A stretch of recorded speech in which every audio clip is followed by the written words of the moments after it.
Na karibu mwenyekiti. Naomba kabla ya yote mwenyekiti, hii kamati ilikuwa inaongozwa na challenge.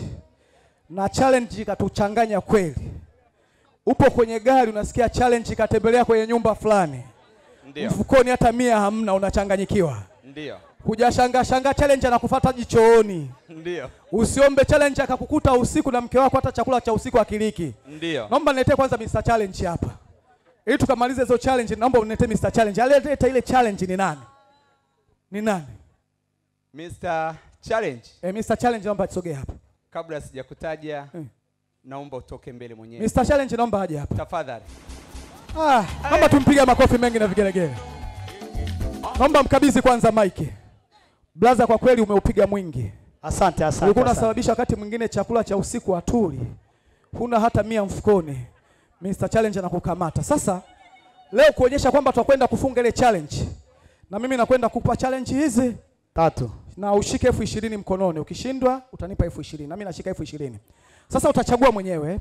Nikupe challenge ya pesa, nikupe challenge ya wilaya, nikupe challenge ya mtoto. Chagua hizo challenge moja, alafu mimi nitakuletea challenge moja hapa. Au nirudie tena? Ya mtoto. Ya mtoto. Haya, asante. Naomba ujibu swali hili. Mzee Maige alimkuta mtoto chumbani kwake akiwa analia huku anakula ubwabwa. Akatoa kauli, hebu nenda kalie nje. Mtoto alitakuwa kwenda kufanya kitu gani? Wasi Mr. Challenge. Au nirudie tena? Mr. Maige alimkuta mtoto akiwa analia huku anakula pilau au ubwabwa. Akamwambia nenda kalie nje. Mtoto alitakuwa kwenda kufanya tendo gani kule nje? Akalie nje. Akalie nini?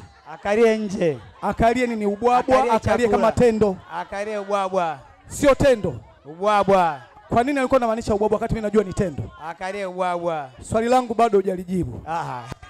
Naomba lete 20,000. Asante, naomba mkabidhi mwenyekiti, baki tuendelee.